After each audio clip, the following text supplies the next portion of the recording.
Hello दोस्तों, KP college के online classes में आपका स्वागत है। हम बीए थर्ड ईयर की क्लास में हमारा आज का ये पार्ट 3 है।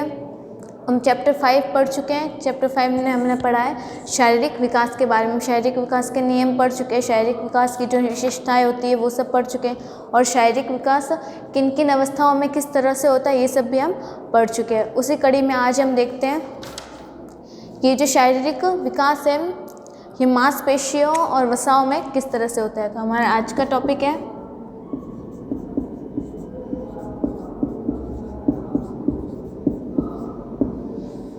मांसपेशियों एवं वसा ऊतकों का विकास।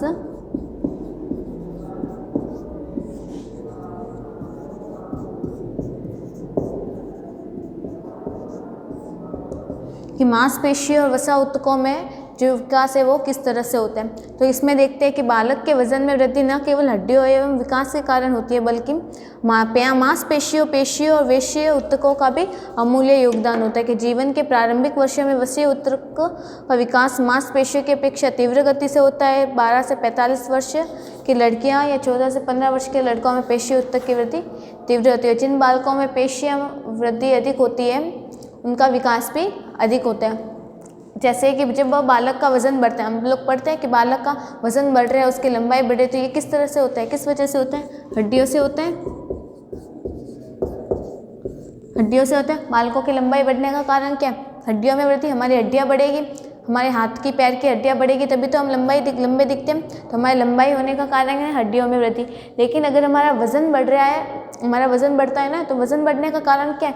मांसपेशियों और ऊतकों में जो वृद्धि होती है, इन दोनों में जो वृद्धि होगी और इन दोनों में जो विकास होगा, ये दोनों होने से क्या होगा? यह वजन पर प्रभाव डालता है। तो क्या होता है, जब मांसपेशी और वसा ऊतकों का विकास होता है, इनमें जो वृद्धि हो जाती है, तो बालक का वजन बढ़ जाता है। जैसे आपने देखा होगा, जो 12 से 13 वर्ष की आयु होती है, उस समय जो बालिकाओं का वजन होता है वो बहुत ज़्यादा होता है। लेकिन 14 से 15 वर्ष की आयु हो जाती है, उस समय लड़कों का वजन ज़्यादा हो जाता है। क्यों हो जाता है? क्योंकि उनमें जो मांसपेशी और वसा ऊतकों का विकास है वो लड़कियों की तुलना में जल्दी हो जाता है। हमने तो पढ़ा ही है, जो लिंग होता है कि लड़के और लड़कियों में जो विकास की दर है वो अलग अलग होती है। क्योंकि लड़कियों का जो विकास है वो लड़कों की तुलना में बाल्यावस्था तक जल्दी होता है, लेकिन किशोरावस्था में आने के बाद लड़कों का विकास लड़कियों की तुलना में जल्दी हो जाता है। तो ये क्या है? मांसपेशी और वसा ऊतकों का विकास किस तरह से होता है? इनमें जो वृद्धि और विकास होता है उससे बालकों का वजन प्रभावित होता है। फिर उसके बाद क्या आता है अगला पॉइंट? ये तो थे शारीरिक विकास किस में होता है? मांसपेशी और वसा ऊतकों में। और किस में होता है? नाड़ी संस्थान का विकास।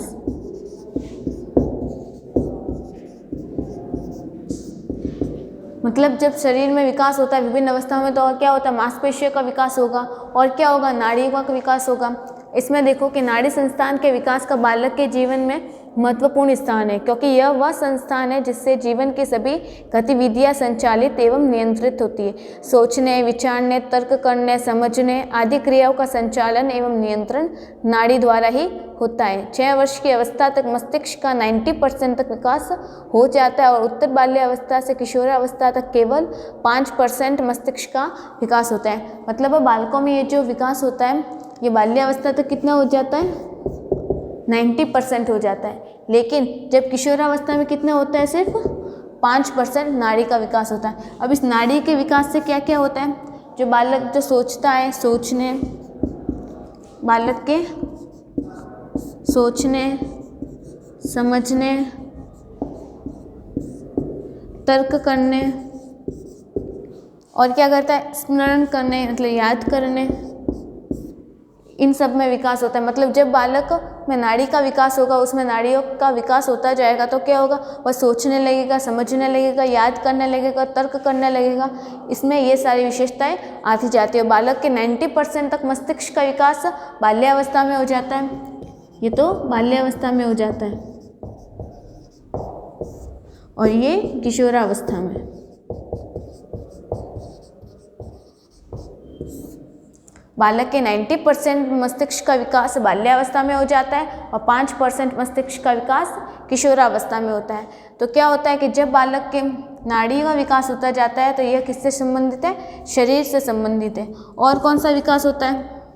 मांसपेशियों और ऊतकों का विकास हो गया, नाड़ी का विकास हो गया। उसके बाद और कौन सा विकास होता है? पाचन तंत्र का विकास।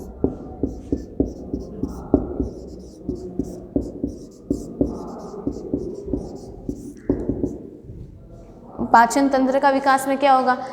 इसमें देखते हैं, एक नवजात शिशु का पाचन तंत्र अत्यंत कोमल एवं अविकसित होता है, अतः वह दूध के अलावा अन्य किसी को भी पचा नहीं सकता। जब छोटा बच्चा होता है वह सिर्फ दूध को ग्रहण करता है। क्यों? क्योंकि उस समय उसका जो पाचन तंत्र होता है वो बहुत कोमल होता है, बहुत सॉफ्ट होता है और अविकसित होता है, पूरी तरह से मैच्योर नहीं होता है, पूरी तरह से डेवलप नहीं हो पाता है। तो उस समय वो सिर्फ दूध को ही पचा सकता है, इसलिए वो सिर्फ दूध पीता है। लेकिन जब बड़ा होता जाता है तो वह सभी चीज़ें खाने लगता है। क्यों खाने लगता है? क्योंकि अब उसका जो पाचन तंत्र है वो विकसित हो गया, वो वेल डेवलप हो गया है। इसलिए जो बालक का पाचन तंत्र है वह भी शारीरिक विकास में सहायक होता है।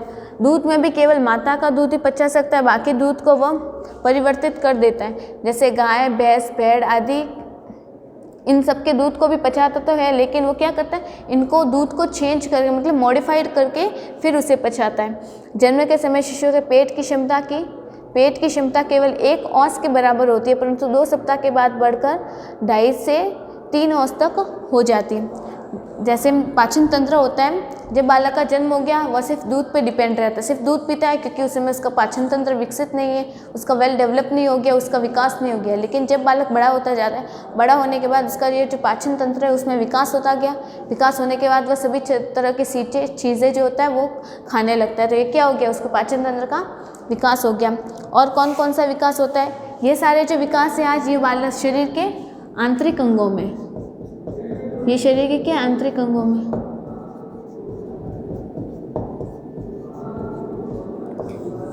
कल हमने जो पढ़े थे जैसे लंबाई, वजन, ये सब क्या थे? ये सब जो शरीर के जो बाहरी होते हैं, बाहरी अंगों में थे। ये सब क्या? आंतरिक अंगों में जो विकास होते हैं। मांसपेशियाँ हो गई आंतरिक, नाड़ियों का हो गया आंतरिक, नाड़ी का अर्थ क्या हो गया? मस्तिष्क में। ये सोचना, समझना, याद करना, ये सब मस्तिष्क की बात है। मस्तिष्क में पाचन तंत्र क्या हो गया? ये भी आंतरिक हो गया। फिर उसके बाद और कौन सा विकास होता है? उसके बाद होगा श्वसन तंत्र का विकास। सांस लेने से क्या संबंधित है? श्वसन तंत्र का विकास।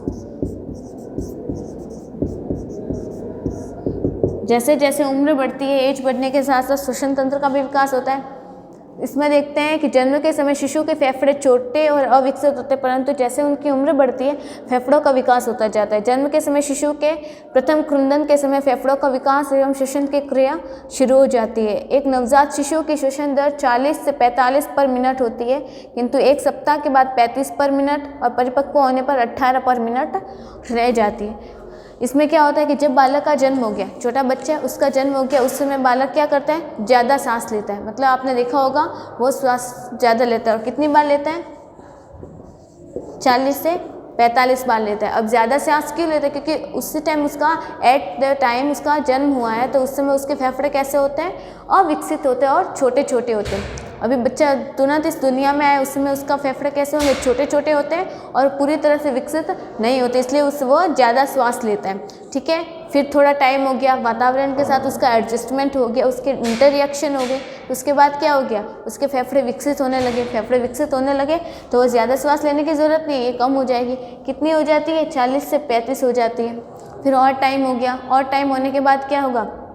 और उसके फेफड़े विकसित हो गए, फेफड़ों में विकास होता गया, है ना। तो 30 की जगह अब कितनी रह जाएगी? 18 पर मिनट। जो जब बालक किशोरावस्था में आ जाता है उस समय उसकी जो श्वसन की दर होती है वो कितनी हो जाती है? 18 पर मिनट। मतलब पर मिनट में 18 टाइम्स वह श्वास लेता है। तो ये क्या था? श्वसन तंत्र का विकास। सबसे पहले मांसपेशी ऊतकों का विकास था, फिर नाड़ी का विकास हो गया बालक में, पाचन तंत्र किस तरह से हुआ, श्वसन तंत्र किस तरह से हुआ। अब एक और बचा है लास्ट, वो है रक्त परिसंचरण।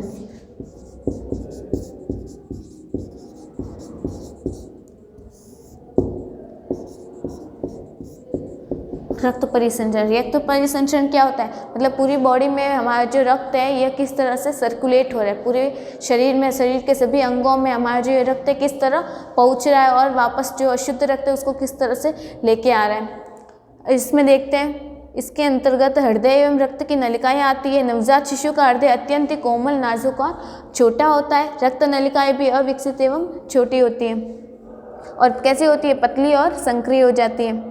और जब बालक 6 वर्ष की अवस्था में होता है तो उसकी जो हृदय और रक्त वाहिनियों का विकास है बहुत तीव्र हो जाता है और 4 से 5 गुना अधिक गति से होता है। जब 12 वर्ष की आयु होती है तो उसका जो हृदय का भार है वो जन्म से 7 गुना अधिक हो जाता है और फिर वयस्क अवस्था में 12 गुना अधिक हो जाता है। इसमें भी यही है कि जब बालक का जन्म होगा, जन्म होने के समय जो इसका जो रक्त परिसंचरण तंत्र है, इसमें मेन कौन कौन से भाग आते हैं, इसमें सबसे मेन क्या आता है, हृदय आ गया और रक्त की वाहिनी आ गई।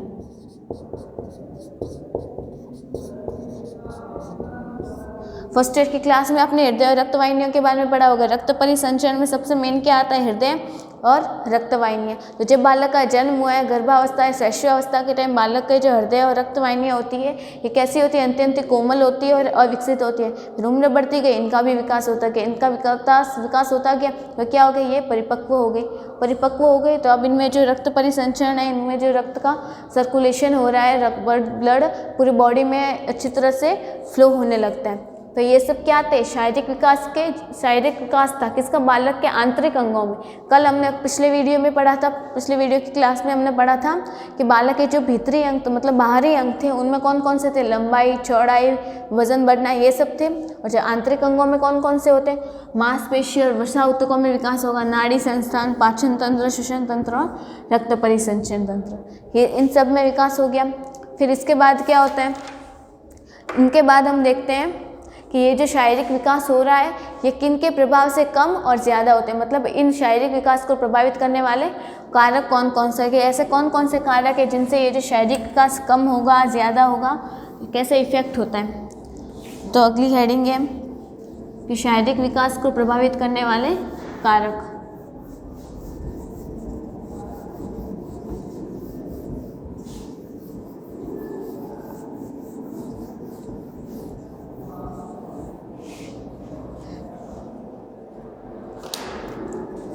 अगला हेडिंग है शारीरिक विकास को प्रभावित करने वाले कारक।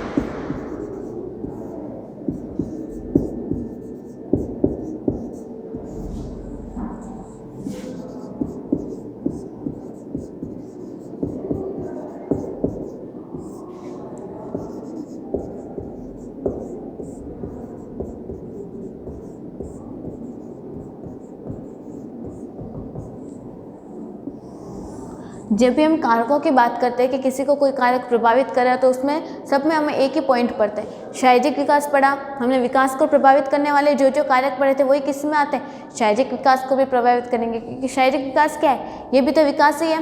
सबसे पहले कौन सा हो गया, वातावरण, ये सब हम पढ़ चुके हैं। वातावरण में कौन कौन आएगा, मम्मी पापा के अलावा सब कुछ है ना, आसपास के लोग हो गए, पड़ोसी या लिख लो आसपास का वातावरण। वातावरण कौन कौन से हो जाएंगे,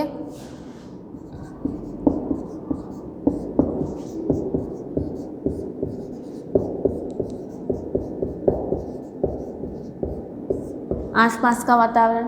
फिर और कौन आएंगे, विद्यालय का वातावरण,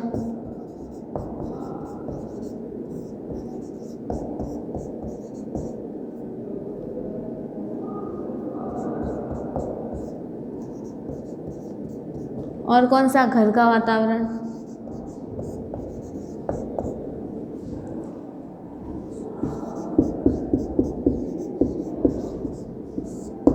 और कौन हो जाएगा, जन्म से पूर्व का वातावरण।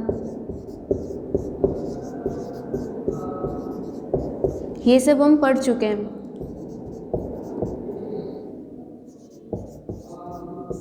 जन्म से पहले का हो गया तो अब जन्म के बाद का भी लिख लेते हैं, जन्म के बाद का वातावरण।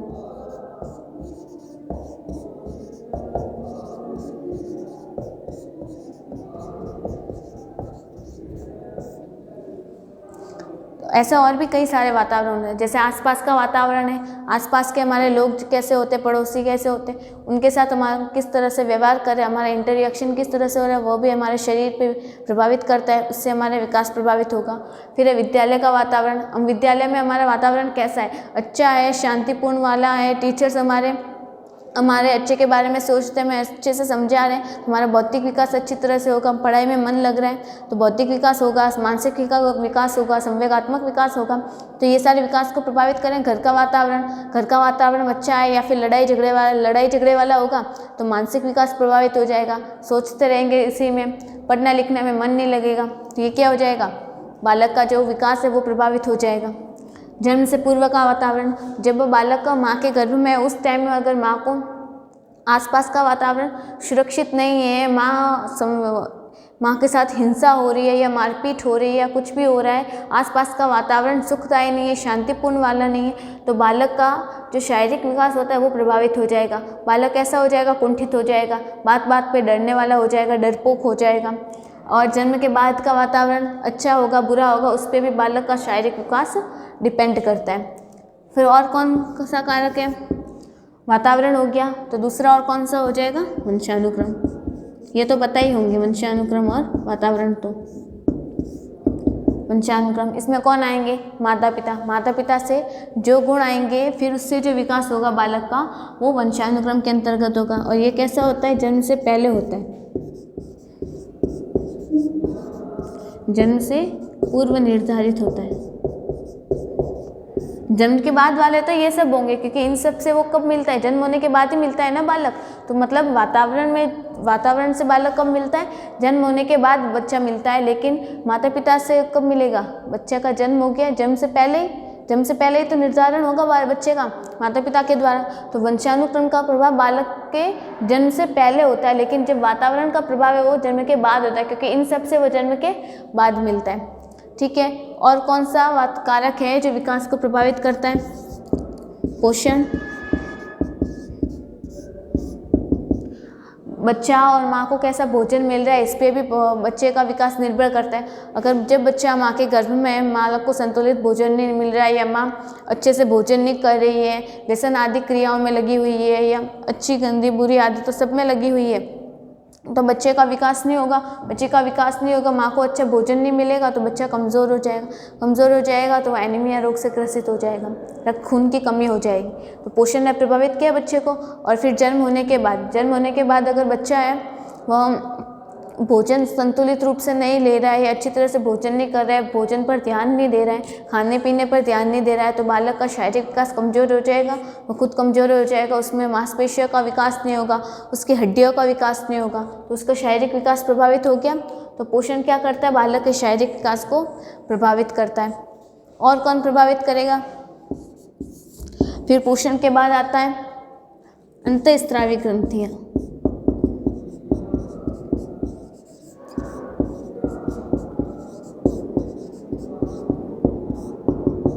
अंतःस्रावी ग्रंथियाँ, ये कौन सी ग्रंथियाँ होती है, जो हमारे शरीर के अंदर जो ग्रंथियाँ उपस्थित होती है वो अंतःस्रावी ग्रंथियाँ होती है। अब वो ये शारीरिक विकास को कैसे प्रभावित करती है, जैसे जो हमारी ग्रंथियाँ होती हैं उनसे क्या निकलते हैं, हार्मोन्स निकलते हैं, कई तरह के हार्मोन निकलते हैं, वृद्धि हार्मोन भी निकलते हैं, तनाव हार्मोन भी निकलते हैं। उनसे क्या होता है, स्ट्रेस होता है, वृद्धि हार्मोन से वृद्धि होती है, अचानक वृद्धि हो रही है, वृद्धि हार्मोन निकलता है पीयूष ग्रंथि से, अचानक वृद्धि हो रही है, उसका कारण क्या है, वृद्धि हार्मोन। अचानक होगी तो हमारे बॉडी में चेंजेस आएंगे, तो माइंड में चेंजेस आएंगे, है ना, बच्चे का मानसिक विकास तो प्रभावित होगा। तो अचानक वृद्धि हो रही है तो शारीरिक विकास में वृद्धि हो रही है।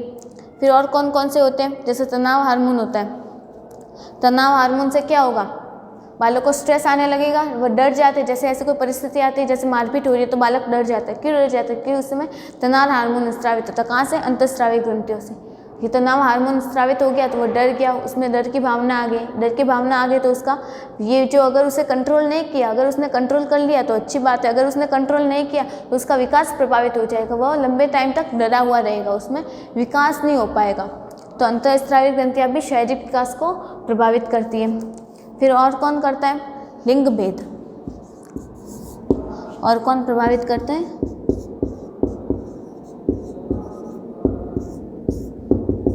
लिंग भेद। इसमें क्या होता है देखते हैं, शारीरिक विकास लिंग भेद के कारण भी प्रभावित होता है। जन्म के समय लड़के लड़कियों की अपेक्षा लंबे और वजन में कुछ अधिक होते हैं, परंतु बाद की अवस्था में लड़कियों की वृद्धि तीव्र होती है, लेकिन परिपक्वता होने पर लड़कों का विकास जल्दी हो जाता है। जैसे लिंग भेद कैसे प्रभावित करेगा, जब बालक का जन्म होता है, जन्म होने के बाद जो लड़के होते हैं वो लड़कियों से ज़्यादा मोटे होते हैं, वजन में ज़्यादा हो गए और कैसे होंगे, लंबे होंगे।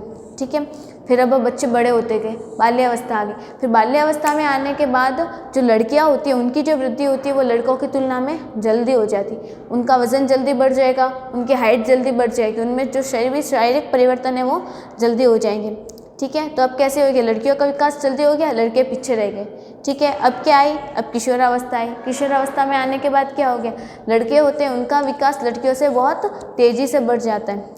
ठीक है, तो सबसे पहले क्या था, लड़कों का विकास जल्दी हुआ, लेकिन एक टाइम आया कि लड़कियां लड़कों से आगे निकल गई। फिर क्या हुआ, किशोरावस्था आने के बाद लड़कों का विकास बहुत ज़्यादा हो गया। तो लड़कियों का विकास तो बाल्यावस्था में पूरा हो चुका था, लेकिन जो लड़कों का बचा हुआ विकास था वो कब पूरा होता है, किशोरावस्था में पूरा हो जाता है। तो ये जो लिंग भेद है इसने शारीरिक विकास को प्रभावित किया, हो गया, वातावरण ने किया, वंशानुक्रम ने भी किया, पोषण ने, अंतःस्रावी ग्रंथियां, लिंग भेद, इन सभी ने क्या किया, शारीरिक विकास को प्रभावित कर दिया। फिर और कौन कौन प्रभावित करता है, इसके बाद आता है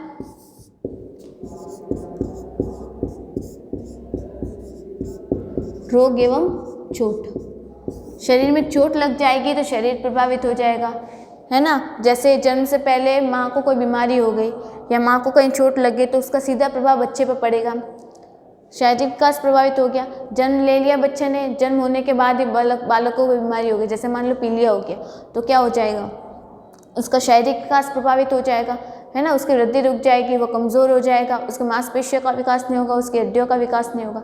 तो ये सब क्या है कि जो रोग एवं चोट है ये भी बालक के शारीरिक विकास को प्रभावित करते हैं। फिर और कौन प्रभावित करता है, अगला कारक कौन सा हो जाएगा,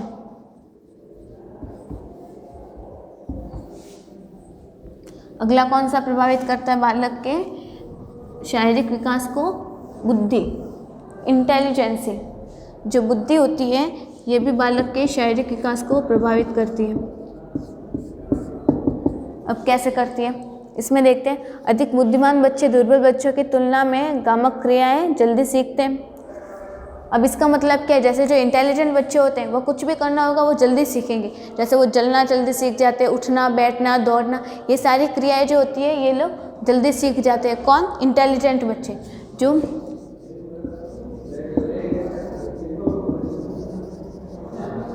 इंटेलिजेंट होते हैं ये लोग बच्चे कुछ भी सीखते हैं तो वो जल्दी सीख जाते हैं, तो उनका शारीरिक विकास जल्दी हो जाए।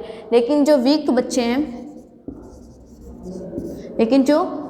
उनका शारीरिक विकास किस तरह से होगा, क्योंकि वो कुछ भी जल्दी नहीं सीख पाएंगे, उनको सीखने में टाइम लगेगा, तो क्या हो जाएगा, उनका शारीरिक विकास प्रभावित हो जाएगा।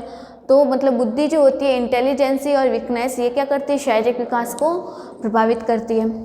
तो ये सारे क्या थे, बालक के शारीरिक विकास को प्रभावित करने वाले कारक कौन कौन से, वातावरण, वंशानुक्रम, बुद्धि, पोषण, अंतःस्रावी ग्रंथियां, लिंग भेद, रोग एवं चोट। फिर इसके बाद आता है ये सारे जो कारक हैं इन लोगों ने शारीरिक विकास को प्रभावित तो कर दिया, लेकिन ये सारे कारक प्रभावित करने के बाद बालक कैसा होना चाहिए, मतलब जो स्वस्थ बालक है वो कैसा होना चाहिए, उसकी कुछ विशेषताएं होगी। तो उसमें देखते हैं स्वस्थ बालक कैसा होना चाहिए। बालक की आयु के अनुसार उसका वजन एवं लंबाई होनी चाहिए। वजन और लंबाई की बात करें मतलब उसकी बाहरी आकृति, उसके बाहरी अंगों का विकास अच्छी तरह से होना चाहिए। मतलब जब बालक के उसके आयु के अनुसार उसकी लंबाई है, उसका वजन बराबर है, उसकी लंबाई ठीक है, इसका मतलब क्या, बालक स्वस्थ है। और क्या होना चाहिए, त्वचा में विशेष प्रकार की चमक होनी चाहिए, आँखें स्वस्थ और चमकीली होनी चाहिए, त्वचा लचीली और चिकनी होनी चाहिए, हड्डियों में पर्याप्त दृढ़ता और मजबूती होनी चाहिए और बालक के सभी अंग परिपक्व होने चाहिए। इसका मतलब क्या, स्वस्थ बालक क्या होगा, जिसका वजन बराबर होगा, हाइट ठीक होगी, उसकी जो त्वचा होगी वो चमकीली होगी, सॉफ्ट होगी, और क्या होगा, उसकी हड्डियाँ मजबूत होगी, पाचन तंत्र अच्छी तरह से विकसित होगा, आंतरिक अंगों का विकास अच्छी तरह से हो जाएगा, श्वसन तंत्र, उत्सर्जन तंत्र, परिसंचरण तंत्र, इन सबका विकास अच्छी तरह से होगा। मतलब ये सभी चीज़ें होगी और उसके क्या होगा, और उसके सभी अंगों का समन्वय, उसके सभी जो अंग है वो ठीक प्रकार से कार्य करें तो बालक स्वस्थ बालक होगा। तो ये सब क्या थे, शारीरिक विकास जब बालक में अच्छी तरह से हो जाता है तब बालक कैसा होना चाहिए। तो इसी के साथ हमारा ये जो चैप्टर 5 है शारीरिक विकास पूरा हो गया। इसके बाद चैप्टर 6 है जो हम अगले वीडियो में पढ़ेंगे। तब तक के लिए थैंक यू।